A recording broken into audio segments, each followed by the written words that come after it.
Of the committee of the whole. It's quite a full agenda, so we'll kick off until Ben gets here. The first item on the agenda is obviously the call to order, and then roll call. Here. Here. Here. Here. Here. I hear. Hicks or fish, whatever. You go back. Here in mind, if not in body. The first item on the agenda is a legislative update from Joel Carlson. All right. Well, good morning, everyone. It is a pleasure to be back here in front of you. I told Andrew, you can invite me up any Wednesday morning in the summer that you want. I'm starting the weekend right now. So Must be rough. This is awesome.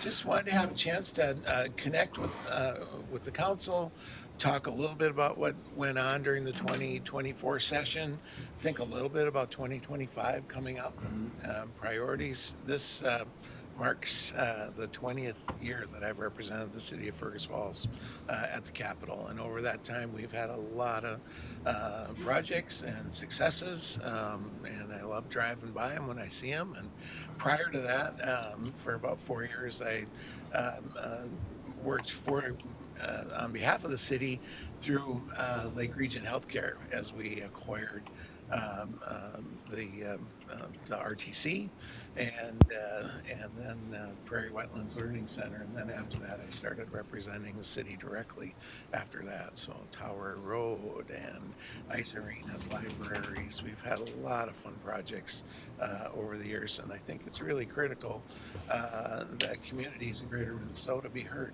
at the Capitol, and I appreciate the ability to represent you, because I really do think vibrant rural communities are important, and all the amenities and things that you do is what makes places like Fergus Falls communities that people want to live in. And I think that's really important. So thank you for having me here. As has been noted in the media, the end of the session in 2024 was a little chaotic. They did get a few things done, and even in the last 15 minutes, they got a few things done. But it was not as robust as what we thought going into the session in mid-February. We thought they would, again, pass a substantial bonding bill. They didn't. We thought they would do more reform of some of the programs they implemented in 2023, like paid family leave and earned sick and safe time that need some tweaks. They did a little, but not as far as I think some people were hoping that they would go. We had a project that we worked on with Claire right before she went on maternity leave that we were successful at getting about $500,000 for Lake Alice for water quality and habitat improvement. And that did make it across the goal line, so that funding is now in place. But beyond that, there wasn't a lot of accomplishments as it related to greater Minnesota. 2023 was a big year. We had a big bonding bill, which was great for us, and those projects are going on. We had the electric transition aid that was passed that will kick in 2025, and we're working to see how much money that might mean to the budget, for the city going forward. So we've had a overall 23 and 24 were pretty significant years. 24 a little less. I wanted to make sure, in talking with Andrew, I asked Andrew yesterday, how long do I have? And he said, well, you look like you have a few years left in you. No, I mean, how long do I have this morning? And he said about 15 minutes. So one of the things I wanted to make sure that you're aware of, I do represent the city year round. It's not like the last day of session, then I see you again in January. We've had all kinds of issues that come up from how DEED wants to clarify or qualified money that we're entitled to out of grants that we've been awarded, to trying to figure out how much that transition aid is, projects with the Lessard Sam's Outdoor Heritage Council or LCCMR. We had a big hassle last year. We had to turn some money back, which we fought like crazy to keep. So I do represent you year round. When issues come up, please reach out to Andrew or me directly. I always want to make sure that, I don't get over my skis by one member's agenda, right? I represent the whole group, but I'm here to advocate on behalf of the city and your interests. And so don't hesitate to call on me. And I know Andrew and Bill and others do, but please know that you have a resource there, and including, I think I picked up Councilmember Hicks down at the hotel when he was here for League of Minnesota City Days. So I don't always provide the Uber service, but I'm happy to do it when it's available. Which, by the way, Just trying to save the city I money. represent Uber, and what a challenge that was in 2024. And I feel a little bit bad about this as it relates to the city work that I do, but we had a situation where the legislature, had to preempt the city of Minneapolis from what they were doing as it related to these companies that provide transportation services. And I'm not a big preemption guy. In fact, a bill that cities did not like as it related to your local zoning didn't make it through because it preempted your ability to zone and plan out your cities as you wanted. So on that preemption, I was on the preemption side on that one, because without it, we couldn't survive with that service. And it's not a tiny little operation in the metropolitan area. We provide about 300,000 rides a week. And the daily earnings for drivers in the metropolitan area is about $400,000. And Minneapolis had passed an ordinance that would essentially shut these businesses down, and the legislature said, no, we're not going to let that happen. So generally, I'm not working for preemption of local government, but on that one, I had to do what I needed to do there. So with that, Mayor, good to see you. And I'm happy to answer questions, talk about things that we have coming up, and start thinking about 2025. It will be a full budget year. We don't know what the election will bring. In 2024, the full House of Representatives is on the ballot. There are no statewide elections at the state level. We've got a U.S. Senate race going on. So we'll see if the chairs get rearranged in the election, and then be ready for a full budget cycle, which puts LGA and everything else on the table. I forgot about some of the other things that happened in 2023, the local law enforcement assistance aid, which was significant. I mean, there were a lot of things that happened in 2023 and 2024. So I'll stop there and be happy to answer questions, and look forward to continuing to work with you as long as I'm able. Yeah, thanks, Joel. We appreciate it. We always recognize that your voice at the Capitol is very well respected by everyone there, and so Thank you. that in turn, our voice is represented at the Capitol. And when I talk to people around the state, they know Fergus Falls and the issues that we're having at the Capitol because of your presence there. So we very much appreciate that. Thank you. Questions from anyone on the council for Joel? If not, we would just say thank you very much for the. I think Mr. Rachel's had something. I was the one who requested him to come up. Yeah. It's just that I wanted to see the 25, the LGA. Do you think the LGA is going to change in 25? Is there any? That's my biggest question. I think is going to be: is the LGA going to change from what it is right now? Is there any talk about it? I think it is fair to anticipate that there will be changes to LGA in 2025. The question is really going to be in what direction. Right. And so, if we have a status quo election, and Speaker Hortman retains her speakership, then I think you can anticipate that there will be an upward adjustment in LGA. There were some people that thought they went a little too far in county program aid and LGA in 2023, and so if the election goes a different way, it might have a different outcome. There is also one special Senate election going on in Senate District 45, which is around Lake Minnetonka. And we are right now, because the incumbent resigned to run for Congress, we're at a 33-33 split in the Minnesota Senate right now. So that one Senate seat is going to determine who controls the Minnesota Senate. And I won't be, it's a district that leans blue. I mean, I think the Democrats have a better chance. I think Biden won the district by about 12 points. Plus, it was a plus 12 Biden district. So you can anticipate that should do okay in that race. So the Senate, will likely stay in DFL hands. The House races are really up in the air. I mean, it's a real battle for control of the Minnesota House. So, yes, I think there will be adjustments.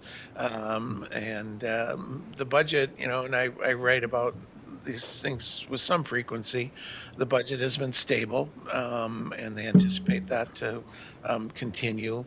There was some storm clouds at the beginning of the 2024 session that the revenue forecast wasn't as strong as what they were projecting, and they were austere in what they spent in 2024.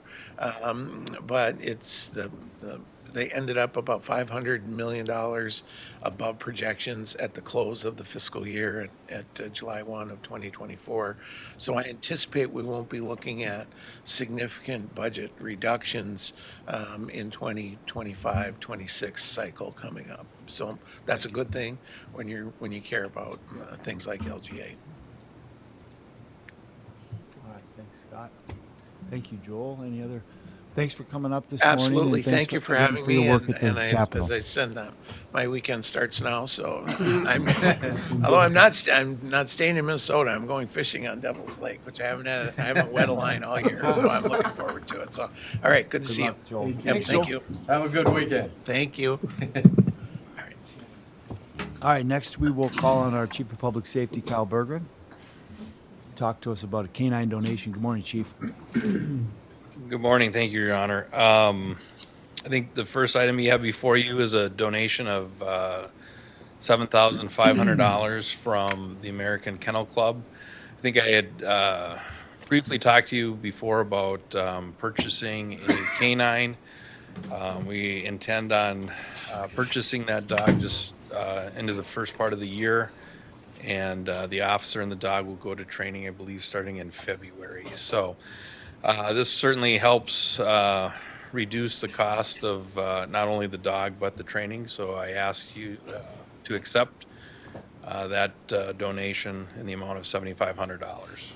Thanks, Chief, and we could do that with a motion to bring this to the council. I'll make that, I'll Thanks, second. Anthony. Thank you, Jim. Question, Chief? All in favor of that motion to bring this to the council, say aye. Aye. Opposed, same sign. That motion carries. Thank you. Second item from Chief Berggren is cannabis registration ordinance. Okay. So a lot of work has been done on the cannabis zoning ordinance, and I think you have a second reading coming up next Monday. This is kind of the last piece of the puzzle as far as ordinances go for cannabis businesses. This one's a little bit more straightforward than the zoning. Again, from the state, they sent out a model ordinance that the city followed fairly closely. Also been working with Otter Tail County. They've been working on a model ordinance, and our ordinance and their ordinance are very close as well, and that was intended. So again, we're not doing anything really any different than probably any other city or county within the state. I know we're kind of on a time crunch this morning. I'm just going to go through this and pick out some highlights. And I apologize, I think you kind of got a rough draft copy of the ordinance in your packet. But on page 3, I'll start. One, there's a duplication in item number 9. The first one is called the place of public accommodation. We'll probably just delete that from our ordinance as a whole, just because we won't allow for the sale, consumption in any type of public place. It will have to be in private. Page 4, under 2.2, compliance checks prior to retail registration. I just want to point out that typically when a building goes through a change in occupancy, there has to be an upgrade to the building code and the fire code. Under this ordinance, there can also be a requirement if there's a change in the type of business. So that is what is highlighted there, and that is in consultation with our city building inspector. Page 5, just very quickly, it sets out the fees. Again, these are dictated by state law. At the bottom there, it talks about the application process, and there's just some very generic language in what is required for the application to include a site plan, security plan, signage, odor control plan. I'll probably add it's more of an environmental thing with odor control, and waste management needs to be discussed in that area. And those specifics are some of them are laid out within the state statute. Some of them you will develop a policy as a council to regulate some of those things as well. Page 6, 2.3.4 selection process. Again, if more than one, or if this is kind of a little bit out of order, depending on how many licenses you allow to operate within the city, if there are more applicants than licenses that will be given, you as a city will need to establish, or you as a council, I'm sorry, will need to establish a policy on how that selection process will play out. And I think once we're done with the ordinance portion of this, and we start to go into the selection process, I will step away from the process, and I think maybe Andrew and the Cannabis Committee will take over in that selection process. But again, just pointing out that there needs to be a process for that. Page 8, limiting registration. So here again, this is where we're talking about the number of retail licenses the city will allow. This is what we have in there now. Feel free to comment, or if you want to change this, but at the last Cannabis Committee, we talked in 2.6 there that the city shall issue at least one registration for a cannabis retail business and may issue up to 2. And then it says the city may further limit the number of cannabis retail businesses per zone. So I think when Andrew talked with the league, they talked a little bit about maybe some things should be in policy, some things should be in your ordinance. And we really kind of struggled on what the best language was, so that you don't have to keep changing your ordinance every time you want to change the number of businesses. This also gives you the option, for example, to say you're going to allow one to operate in a B3 zone with an interim use permit, and you're going to allow one to operate in a B6 zone. Or it just allows you to say, we're just going to have one period and we don't care what zone it's in. So I think the language there gives you, the council, some flexibility. And again, some of the minutia can be written out more in your policy. Page 9, it has the buffers there.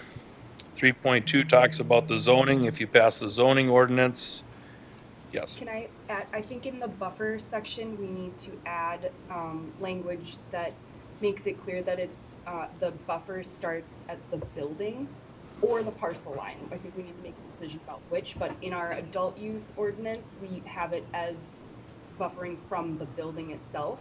So I think we could carry that over if people agree. Okay. Zoning, it just says, if you pass the zoning ordinance, that the businesses have to follow the zoning ordinance that you set out. Hours of operation, we have set the hours of operation from 9 a.m. to 9 p.m. I think that mirrors fairly close with what the county, I think they had 10 a.m. to 9 a.m., and I will talk with Nicole Hansen regarding some of those changes. Signage, it talks about no more than 2 affixed signs. That also, I think, kind of mirrors what we have for our sign ordinance for other businesses. Page 10 talks a little bit about temporary cannabis events. Essentially, we are saying that you have to register if you're going to have that event. That event cannot take place on public property. It can only take place on private property. It is,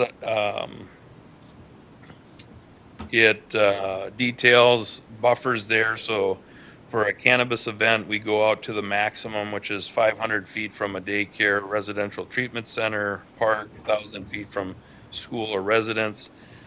It also sets the number of days in which the event can occur and the hours that the event can happen. And again, that follows along with the model ordinance from the state as well as the county.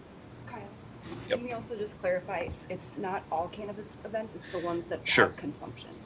Yes, that is correct. So only if you have on-site consumption. So if you just have an event where you're handing out educational material, that wouldn't,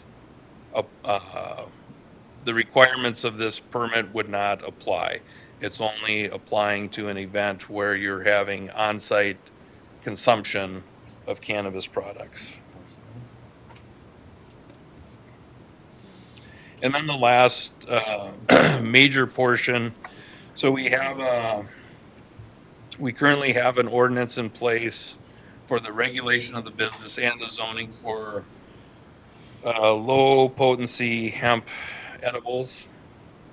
And I think I had talked with you a few times that there's a number of bars and restaurants that hold on sale liquor licenses that would also like to sell the low potency hemp beverages.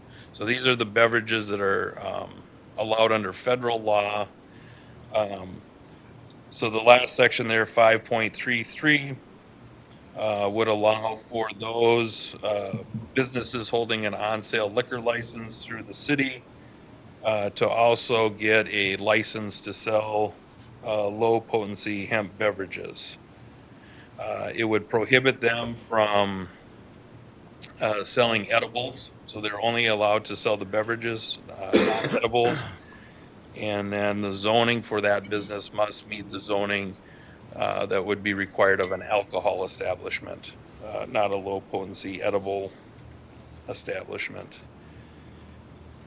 So that is the gist. Like I said, this one is a little bit more straightforward than the zoning. The only other thing that I'll bring up, just from a timing perspective, I think at the Cannabis Committee, we just wanted to make it clear if you do pass the zoning ordinance on Monday, if somebody wanted to register a business in the downtown zone, there's a provision within state law that says we as a city only have 30 days to make that decision. We just want to make it clear to those people that may want to operate down there that interim use permit is going to take longer than 30 days.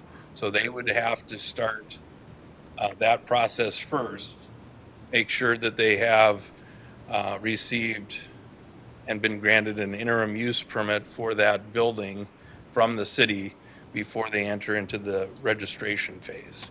So just from a mechanic standpoint, just want people to make sure that they are aware of that given that the parameters that the state has put on us of having to respond within 30 days, if that is a place that they're going to operate, they're going to have to start that interim use process first. If you go out into a B6 zone, you probably aren't going to have to worry about those types of mechanics. So, Just because there's no interim use. yes. Got it. Okay, thanks, Chief. I got a couple of things. Go ahead, Chief. Anthony. On number 5, I kind of also put disposal plan, but I was also wondering where it has site plan, security plan, signage, odor. But what is what is the city? Does the city have to segregate this from the normal waste stream, or will it just go into the normal waste stream? And then if we have to segregate it, is there an additional cost for that product to be, quote, disposed of? Sure, yes. You have to handle this waste, and again, these are the recommendations from the state of Minnesota, not just Yep. from the city of Fergus Falls. But yeah, let's say you have a product that is expired. You can't just throw it in the garbage can. It has to be a secure garbage container. I think that the processing of the waste is different. And again, those are things that we have to work on, like with Otter Tail County, since they do a lot of the waste management as well, just to see, how is that waste going to be handled? Is it going to go up to Perham, be incinerated? So there are things that we are, like I said, this whole thing is kind of evolving. Yep. And I can't give you a clear answer. Okay. All I can say is that, yes, that waste has to be handled differently. Right. Then on page 7, under the renewal of registration, it says the city of Fergus Falls shall renew an annual registration. I wonder if that implies that we're obligated to, as opposed to saying can renew. Sure. And later on in the same kind of section, it says the cannabis retail registration under this ordinance shall not be transferred. I want to say we be more definitive and say cannot be transferred. Okay. Then under the advertising on page 9, 3.4, I kind of wondered if whether we could clarify. It sort of says that cannabis businesses are permitted to erect 2 fixed signs, which implies you can put 2 signs up, and then it sort of says unless otherwise limited. I wonder if we can just reword that to make it more clear that you have to kind of have, you got to adhere to the sign ordinance first and add. There are possibilities under our current sign ordinance where they could have more than 2 signs because it's based on the square footage of the building. Front. So if we limit it to 2 signs and say that they must adhere to the square footage requirements, that keeps them to only 2 signs, even regardless of the size of their facade. Right. Okay, thank you. Then on page 11, under these temporary events, I wondered if there should be something that there has to be like a minimum days required prior to the event for application. Because somebody could just come in and say, oh, I want to do this event Saturday and it's Wednesday. And then under E on page 11, obviously I think it says 9 a.m. to something. Oh, yes. Like 9 Yeah, there was p.m. a typo there, yeah. Yep. No. And then if there's any additional costs, obviously I know there's a fee to register, but would there then be, coming back to waste management, would there be again fees associated with kind of disposal of this product post that, you would also be, that would be in part of the contract that you're signing up for, that you pay the cost of disposal? And I think that is something that we could work into the application itself, is the requirement of those services. But I will make a note of that. Thank you. That's all I had. Thanks, Anthony. Al? Just a question too for Kyle. As Clara brought up earlier, the distance from the building or the property line, what is that number when it comes to the private property usage event situation? So I think in there we put down what's the maximum distance allowed in the state statute, which is 500 feet from a park with children play features, a residential treatment facility, a daycare, 1,000 feet from a school, and we added residents in there as well. Yep, I understand that, but as far as the residence, is that going from the property line or is it going from that house? You know, it's an interesting point. You know, in the ordinance, as Clara pointed out, they talk about building. When we apply distances, we in state statute, like for example, there's a lot of distances that pertain to possession of controlled substances. You know, that from there we are going from property line or so again, I guess I would probably have a stronger feeling to go from property line to property line because that's how we apply it within state law, and I think it's just cleaner versus, you know, one section within our city ordinance that talks about from building. When you talk about like downtown from building to property line, there probably isn't that much difference. So, you know, you might have an extra 5 or 10 feet of property from the edge of the building, but you start getting out, you know, say on the west end of town, you know, that could make a big difference if you're measuring from property line versus building. So. And that was my point. I think if you're going to be consuming something on a property, it's usually not going to be just in that house. Sure. You have the whole property line. Sure. Thanks. We'll clarify that Thank you. with property line, you bet. Any other questions for Kyle? All right, with that, we can have a motion to bring this to the council for a first reading on Monday night. Thank you, second Scott. that. Thank you, Laura, second. All in favor of that motion, say aye. Aye. Opposed, same sign. That motion carries. Thank you, Chief. Next item, we'll call on our City Administrator, Andrew Bremseth, for a discussion on council vacancy and council appointments. Good morning, Andrew. Yeah, good morning, Your Honor, members. Real quickly, I probably lumped a couple different items under the same thing here, but I'll start with the appointments so we can get those out of the way. With former council member Thompson resigning, that creates a vacancy on the Port Authority Board as well. As you all may recall, the Port Authority is 7 members. It's made up of 7 out of 8 council members. Everybody was a member except for Councilmember Krameyer this year. And then going forward, somebody else would come off, the other council members go on, and there's always this constant rotation. So with the vacancy of Councilmember Thompson, we do have a vacancy on the Port Authority Board as well. And rather than have that board run a member short, the mayor suggested it would be a good time to appoint Councilmember Krameyer to that vacancy. So we can do that through a motion.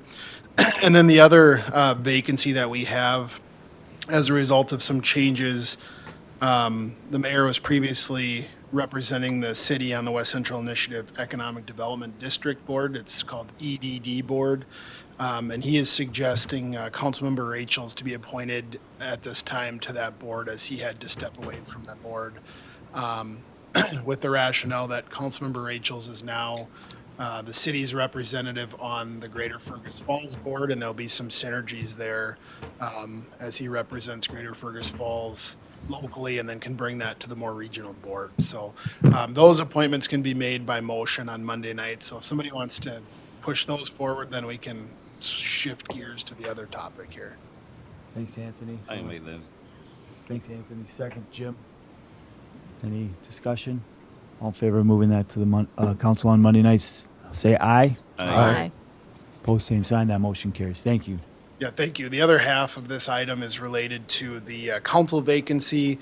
I think staff heard pretty loud and clear that the majority of the council's interpretation of forthright is to wait till after the election in November and then quickly seat whoever the successful candidate is in Ward 3.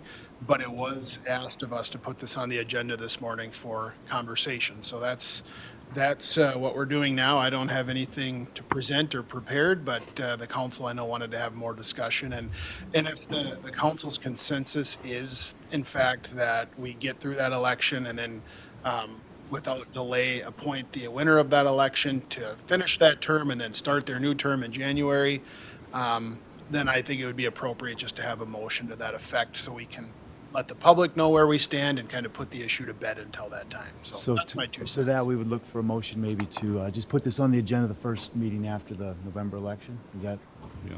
someone like to make that second. Yep. motion? Second. Any discussion? Scott, go ahead. I think that generally that sounds like a reasonable way to go, but frankly, I think that it's a delay that we shouldn't take. I think that we should be acting sooner than that. Just my opinion. I think that as we were told from Rolf earlier, forthwith means let's get on with it, and I think there's going to be things that we need to have full representation for, and it would have been best if we could have moved more quickly on this and found an appointment sooner rather than later. And then again, I don't know that we've heard from Rolf regarding the real legal details of whether someone can be seated right away after the election or not, and I'd like to hear an opinion on that. I don't know that that should just be an automatic because somebody makes a motion. I think there ought to be some, legal reason for how that could play out. Yeah, I think, well, no. I was just going to say if we can get that legal opinion on the first meeting after November as well, whether or not we can seat that person. But if that's the intention, go ahead, Andrew. I'll just I didn't mean to say, cut you off. I've talked to Rolf about that, and Rolf's definition of forthwith is do it now, right? So you're right about that, but there isn't any issue with appointing that person that's successful in the election as long as they meet the requirements, and that's filing the required campaign finance reports. It's canvassing the results. Well, you wouldn't even technically have to do that, but then it's also taking the oath of office. It will require a resolution, so there'll need to be 5 affirmative votes at that time as well. But there would be nothing prohibiting the council from appointing that person or anyone else, quite frankly, to finish out the term that expires on January 5th of next year. And then this person who wins the election will most definitely be seated one way or the other on January 6th or whatever the date is that our first council meeting. I don't know the calendar off the top of my head, but that person then would start their 4-year term at that point in time. So I don't think legally there's any challenges. I mean, you could appoint anybody at any time, whether it be now, 2 months from now, or the day after the election, whether it be the winner or not the winner. They just need 5 votes. And they're only filling, even if it's the person that wins the election in November, when you appoint them the next day or whatever that appropriate day is, they're only filling the remainder of that term until the end of the year, and then they get sworn in again on January 5th, 6th, whatever that date is. 6. Yeah, 6th. Okay, thank you. November 18th is the next The meeting. next, so, okay, yeah. So if somebody's appointed November 18th, they're only being appointed to finish that term from November 18th to January 6th, and then they would have to be sworn in again to start their new 4-year term on January 6th. And again, that could be anybody. But January 6th, it has to be the person that wins the election, of course. So I don't want to confuse it any more than that. So it's not the one that would be, let's say, the winner of the general election in Ward 3. It wouldn't automatically be that person. Correct. It would have to get 5 votes of the council. Do you find that kind of counterproductive to what the people voted in a way? And I think forthwith, like I said, we're kind of hamstrung just due to the fact that the 5 votes and the way the charter commission or how the rules are. I think that made it difficult. And, when you come to a general election and is voted for the people, by the people, that person, I just think that person who wins that election, because it's going to go a lot smoother for the city, I feel, because there could be some very unhappy people, especially the majority, if it's not that person that takes that seat right away. Yeah, I don't think anyone would Yeah, disagree with that. Yeah, I agree. I don't I mean, know. nobody in the world would disagree with that. Yeah. I mean, I no just- one's saying anything differently than that. Yeah, I mean, I I think it's was- just like that's legal process. So Right. on November 18th, if I just the wanted to- council wanted to decide differently, I think they would be the wrath of the people would be on them strong. Well, I agree, but I think that's why we need to talk about these things and spell it out. You know, it's always that what if or what can happen or what can be done. Doesn't mean it's not going to be done. Yeah, So exactly. That's where I'm at with that comment. Yeah, I don't think there's any way to justify appointing anybody other than the winner, but it is my duty to inform the council that they ultimately have that say, right? I wouldn't advise that, but you do ultimately have the authority to appoint anybody up until that point with 5 votes. Again, I don't know how you would ever justify it, so I completely agree with what you're saying. Okay. But that's the reality of the situation. Yeah. Clearly, that's the intention, I think, of the waiting till the election. And I Let's think use the that as a motion justification for the appointment. the So motion that was made today clearly spells and will that be out. voted on, I think strongly implies, if not is that specific, that we would appoint the winner of the election after the election. Maybe you want to get that specific. I mean, why don't you just say it? Well, I think it comes back to the fact that you've got to take the roll call, Right. and as you say, You need 5 votes. you need 5 votes. So I mean, obviously, as Ben said, you would meet the wrath of the people if you don't get 5 votes. So I think it goes without saying that. I think so. I think exactly. Thanks, Anthony. That definitely goes without saying. Okay, so we have a motion to put this on the direct staff to have this as an item on the agenda on November 18th, following the election. All in favor of that motion, say aye. Aye. Opposed, same sign. That motion carries. Thank you, Andrew. Next, we'll talk about website proposal from Jean Bowman and Claire Beck. Good morning, Jean. Good morning, council and mayor. Yeah, Clara is been working on our website prior to my coming here. She's been the guru of our team. We have 78,000 website users every year. It's really the digital front door of our community. So, but behind the scenes, it's been a bumpy ride. And even before I came on board, there were things about the functionality of our site that were not great.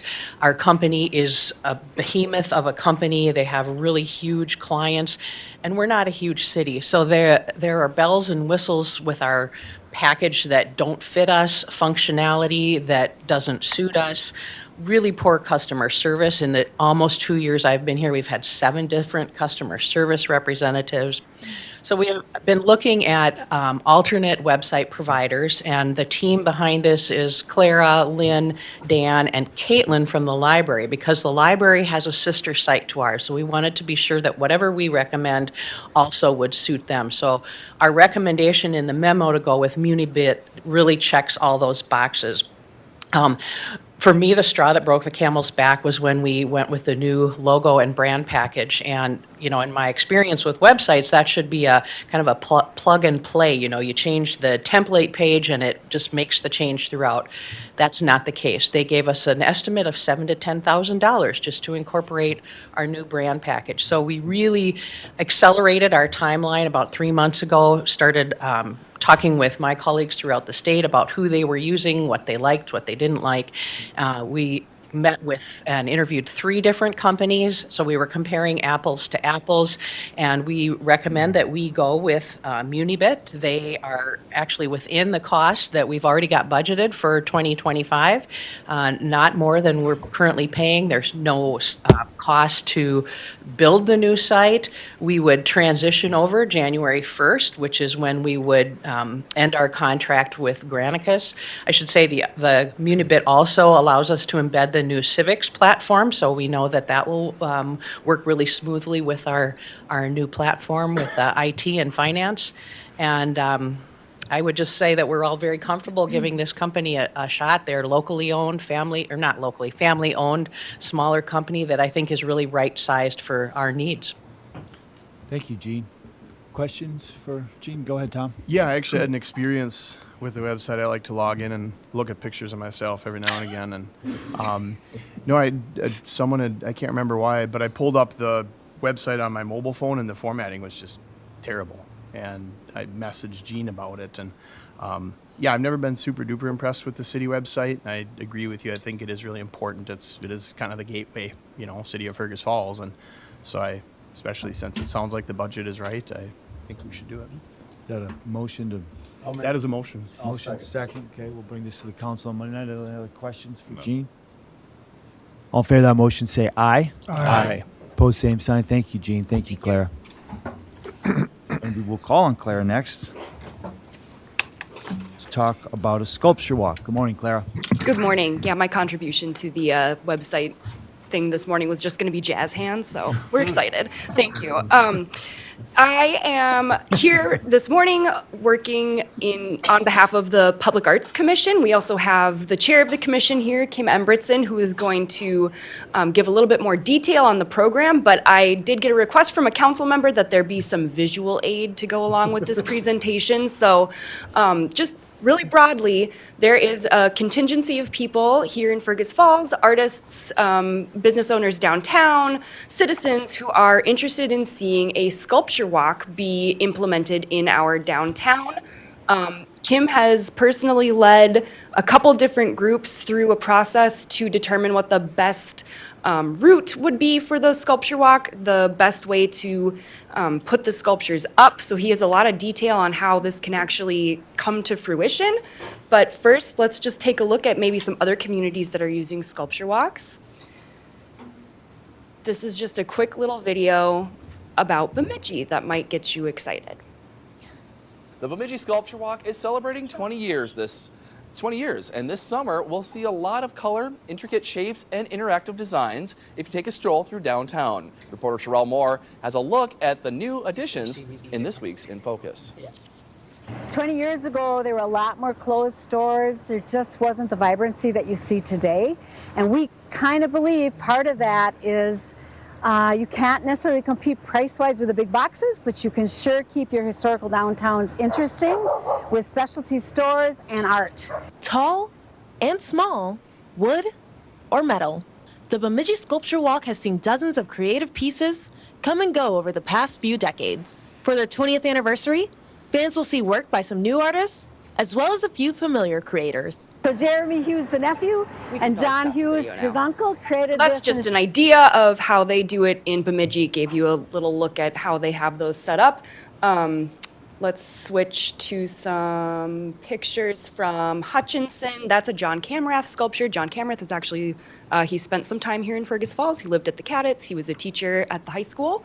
And he is a fairly well-known public artist now. He has sculptures all over the country.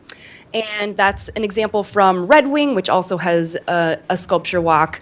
And then finally, the idea for the sculptures here in Fergus Falls would be that they are placed on a limestone stand downtown, which would be similar to the limestone that we've used in our Phase 1, Phase 2 of downtown riverfront updates.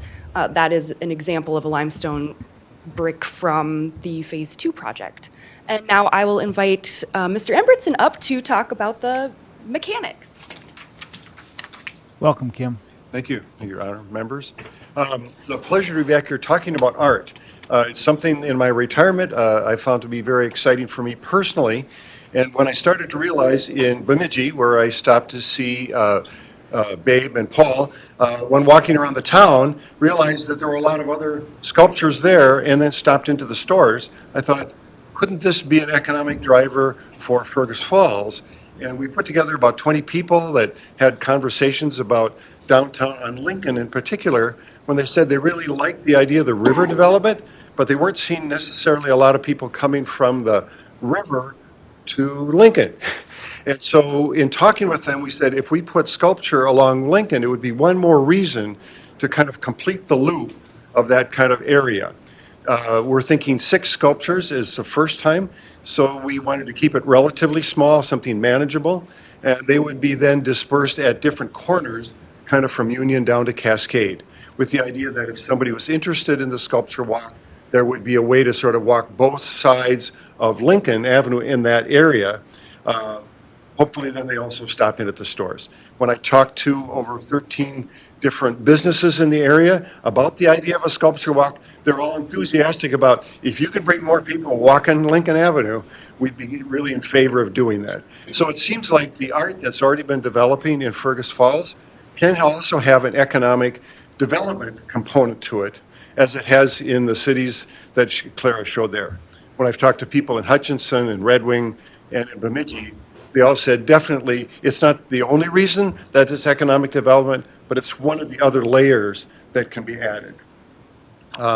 So when we looked at creating a business plan around this, we were able to come up with the idea of who would benefit, both artists who would be able to get a stipend for loaning their sculptures here for the year, would get $1,500 or $2,000, depending upon which year we have them here. So that would be a benefit to artists in the area, but it would also be a benefit to the businesses to see people come through their stores. Also for the people in the community to be able to see art displayed in a public way so that they don't have to go into a gallery, which can be intimidating for somebody who doesn't know much about art. This way they would just be encountering it on the street, and it helps them interpret their world in maybe a unique way that they hadn't thought about before. So we saw that benefit, and then we thought, so how would it technically work?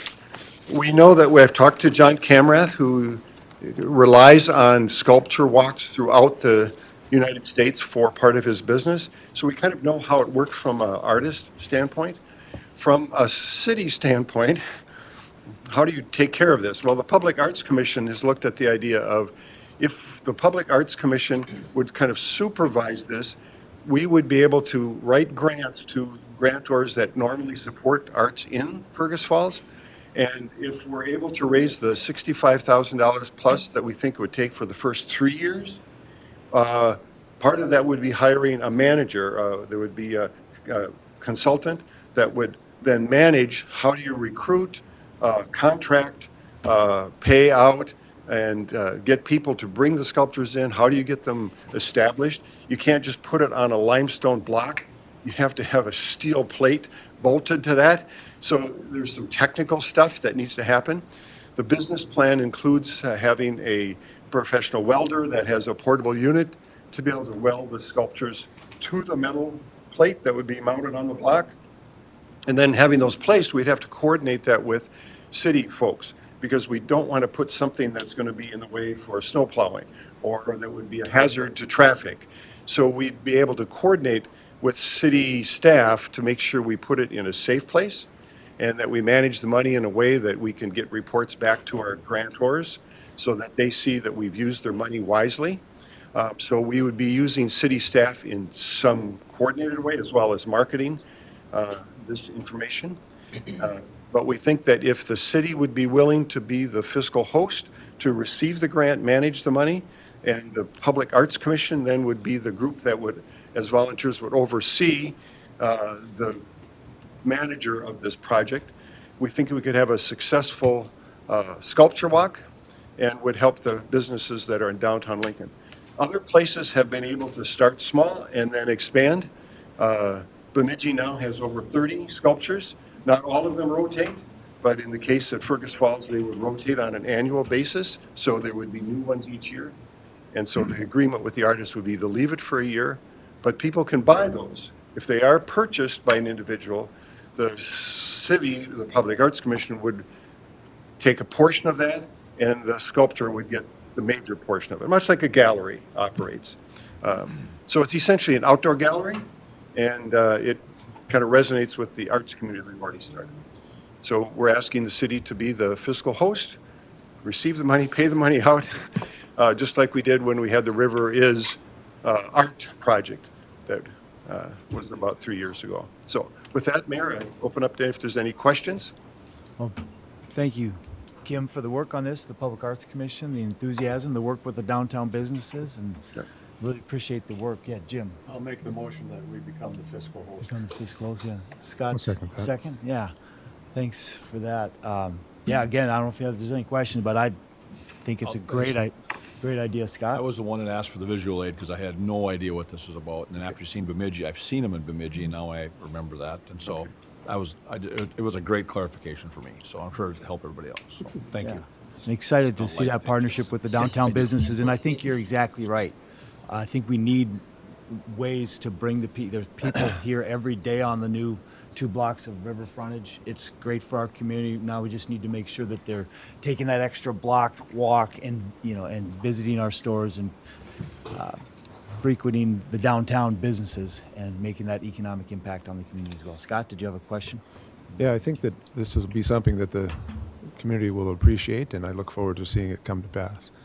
In the document that we got, it talks about how things would get started, but I don't know that you've addressed the question of how it might end, you might say. You know, what happens after 3 years? What do you foresee as far as the ongoing condition, situation? You know, how would you see that play out? Sure. Whenever I've worked in any new projects, it's also a learning process. The first year you never get it quite right, although we know how other places have done it, so we're not starting brand new. And in that learning process, other places have found that in the case of Bemidji, they've created a separate 501c3. They started out with a gallery as the fiscal host and then became their own 501c3 so that they were then managing all of the functions that the city was doing. In the case of Hutchinson, where they started out with the Public Arts Commission, they've stayed with the Public Arts Commission. And they found that to be a very successful way between sales and grant money. They've been able to keep it going. They had to limit it. They couldn't do unlimited, but they only do 12 rotation sculptures each year. Red Wing is now in the process of trying to decide. It had been with this gallery, and they're looking after about 10 years of how they can transition. And they're looking at the city as one of the possibilities to be, again, the fiscal host, looking for grantors who would continue to support it. Some places have found out that it's so successful that some of the larger businesses in the community want their name on the sculpture. So they're willing to pay the $2,000 that goes to the artist to have their name there as a way of promoting arts in a community. We're not sure which of those directions we would go, but within 3 years we would know which ones would go to it. I also want to mention that Michelle Anderson was here today.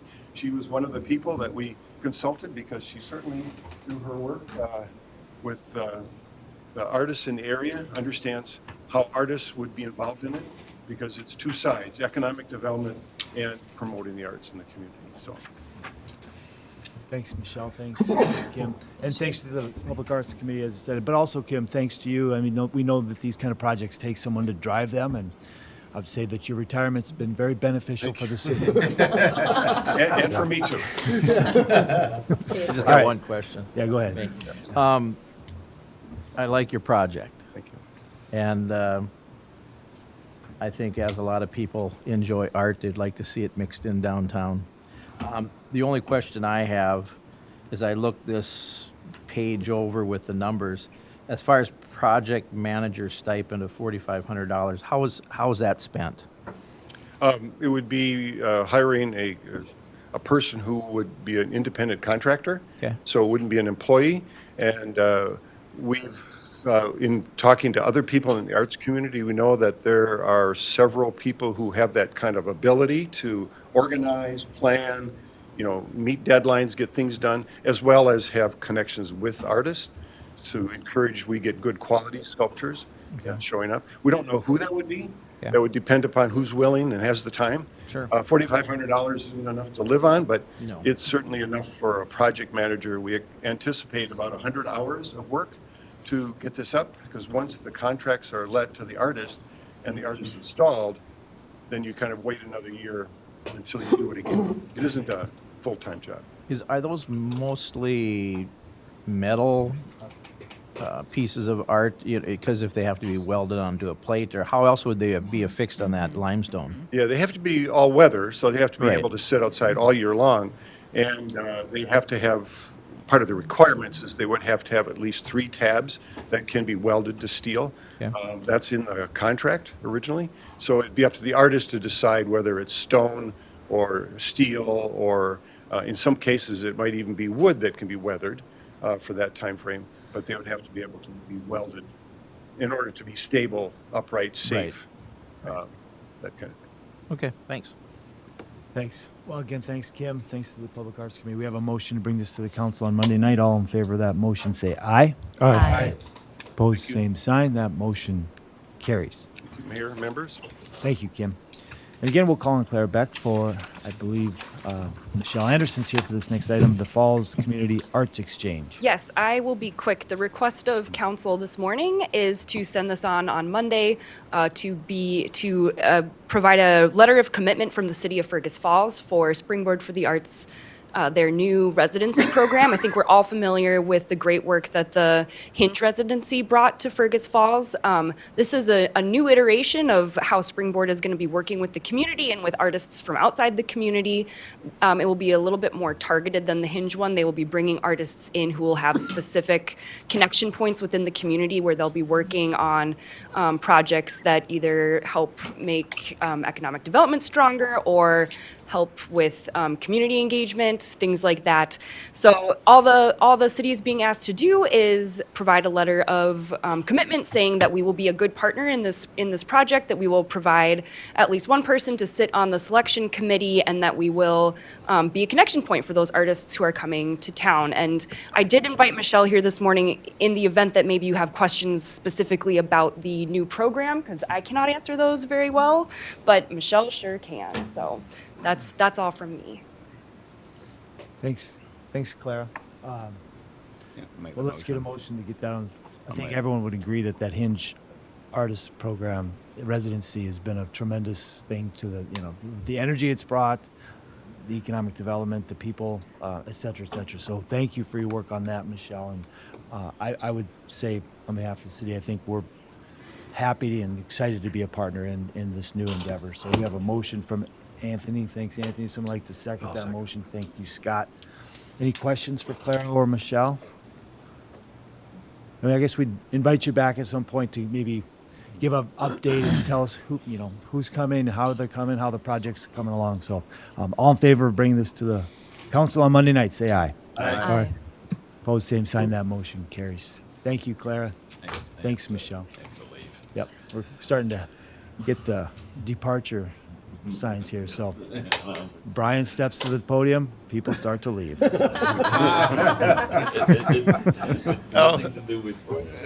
Good morning, Brian Uvaro. Good morning. I'll make this quick on these. I'm pretty sure they're self-explanatory on the memos, next three memos, but this is in regards to public improvement 5961, the Junius Avenue Street and Utility Reconstruction from Union Avenue Cascade. Interstate Engineering we've substantially completed the project plans and specifications. The estimated construction cost is about $1,325,000. Because of that, we got a publicly advertised for a minimum 21 day. I just want to know, we don't have the bid date yet because MnDOT District 4 still has to do their completion, their review and approval of this project. I mentioned here where like past projects, I'm going to recommend we follow the same because there's special assessments associated with the project. So what we're requesting, we take bids, we take those bid numbers, we insert them into the final assessment rules, and then I'll request that we hold the final cost hearing prior to awarding or contingent awarding the construction contract at that time for a little bit of protection. So as presented at preliminary cost hearing, this project is funded by a combination PIR 429 bonds, small portion MSA, sanitary sewer, water, and storm sewer enterprise fund. So at this time, I'm requesting a resolution accepting the project plans and specifications. And the second thing, a resolution authorization to advertise for bids for public improvement 5961. I'll offer that, Your Honor. Thank you, Brian. Jim? Second. Scott, second. Yeah, and in all honesty, we know these are important projects and we won't rush them. We will have plenty of time to consider them on Monday night and ask any questions. So we do thank you for the work. Junius is obviously an important project. So we do have a motion to bring this to the full council on Monday night for consideration. All in favor of that motion, say aye. Aye. Aye. Opposed, same sign. That motion carries. Next, it's the public improvement 9346, the airport taxi lane. Yes, back in 2020, Central Specialties was awarded the construction contract for an airport taxi lane relocation project. This work is completed. Just to give you a little history, this was noted in a 5010 inspection by the state. Because of it, this taxi lane that was in existence for decades was finally noted on the 5010. It was an airside need because it was located in the airport runway protection zone. Therefore, because of the need, the FAA and state were funding this project at 95% in the city at 5%.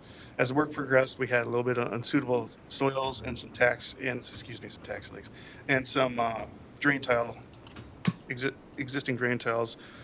We inspected these, we extended the drain tiles accordingly and removed the unsuitable soils as well. There was an overage on this project, so we contacted the state and FAA to discuss these added construction costs. Both agencies agreed to the additional construction change and additional funding. However, it's taken this long to get this amendment that's included in the packet before you, because there has been a series of retirements with the FAA and state representatives and everything. However, I just received a grant that memorializes this. So I just want to know in the budget, the initial estimated project cost was about $575,000. The total construction cost came to $630,000. As I know, the city share was $28,800. The revised amount is $31,500. So it's really equating with that cost to an increase of $2,738 to the city. So, and we have funds in the airport 456 fund to approve that. So at this time, I'm just requesting a resolution to accept the state federal grant amendment number 1 to the 2019 airport taxi lane relocation project. Thanks, Brian. We can bring that resolution to the council through a motion by this committee. Make that. Thank you, Scott. And Scott, questions for Brian? All in favor of that motion, say aye. Aye. Opposed, same sign. That motion carries to the council on Monday evening. Last item on the agenda is Public Improvement 5373 Shoreview Drive Street Improvement. Yes, thank you. Yes, as staff, we've substantially completed the project plans and specifications for Public Improvement 5373. This is a paving project of Shoreview Drive. The estimated cost for this project is $290,000. We must advertise for bids for a minimum of 10 days. I don't have the actual bid date yet because I'm actually just trying to finish up the plans and specifications. Just like the Juniors project I talked about, we're going to try to do the final cost hearing prior to awarding the construction contract. In regards to the schedule, I am going to, we've been inundated with water this year, and we will try to get this project completed, but in the interest of getting better bid pricing, I may do a working day contract with a substantial completion of next year. We've done this on past projects, some at Lynn and Laurel and everything, and in speaking with the contractors, that's been very beneficial because if our anticipation is to have it completed this fall, we might not even get a bid. So that flexibility does happen. It's been very beneficial. And I just want to know too, that's where I'm looking to do the Juniors project as well. We just need to get the good bid pricing to help with the assessment rolls. So at this time, I'm requesting a resolution accepting the project plans and specification and a resolution authorization to advertise for bids for Public Improvement 5373. Thanks, Brian. And we can, again, bring this to the council on Monday night. Thank you. Jim? Thanks, Laura. Questions for Brian? Question? Brian, will that work be done next year? I'll give them flexibility on it. I'll give them a working day. So basically a working day, once you start, you have this many days to complete. However, you have to get it completed within this window. So that could be done this year then? Possibly, yes. Okay. It just allows a contractor with their resources. Labor's getting to be a big thing. It just gives them an opportunity to schedule their resources to fit the project. Okay. Scott? This may be Brian or Bill both, but in a situation like this, for this specific project or anything similar to this where it may carry over into another year, how it affects homeowners' special assessments. If the project doesn't get done until next year, their assessments don't begin until next year? Is that how it plays out? We spoke of that, and yeah, on past projects, we're still under contract with this, once we sign the contract and adopt the final assessment rules. But we understand that because of that, like I mentioned, that contract completion. So when we come to the final assessment hearings and everything, we're probably going to make the first payment due next spring at least, instead of what we've experienced on some of these past projects and everything. So that's been already discussed. Okay. And I'll add to that a little bit. It got a little messy last year, and we found out physically in our system, we can't send out those what we call first bills. Those are those first letters where your assessment you could pay it off without interest if you want by 30 or 45 days. We can't do that during August when we're billing the annual assessments. That's where some of the dates got screwed up and we had to pencil through them last year.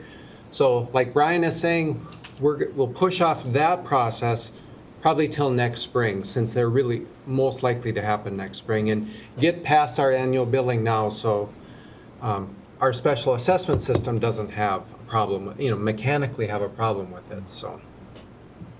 We learned that last year. Just as, whether it was this project or any other one, when something carries over from one year to the next, I guess I was just wanting clarification on the process, is that basically the assessments aren't due if the project isn't done. Well, Or and is when it? you levy the assessments as a city council, they are due and payable then. But then we're gonna have you as a council clarify that now, that the period of time to, give you the option to pay without interest, normally that's 30 to 45 days. We're gonna push that longer now. One, because our system, it doesn't work well at this time of the year, and two, pushing that to next year. But they are due and payable, but the annual payments wouldn't start till the bills that go out in August of 2025. Because we're billing now at the end of August, the annual assessment payments. So yeah, they may start construction now, but you are levying the assessments when you do the final cost hearing, which really may come even after August, right? It's Correct. really gonna be Correct. probably September, October maybe. And at that time, the city would already have a contract with their contractor too, so an obligation to complete that project, so. Thank you. All right, so we have the motion. We didn't vote on this motion yet, did we? No. Okay, so we have the motion to bring it to the council on Monday night. All in favor, say aye. Aye. Opposed, same sign. Motion carries. I Thank do you. not believe there's any other business to I have a come quick- before the council.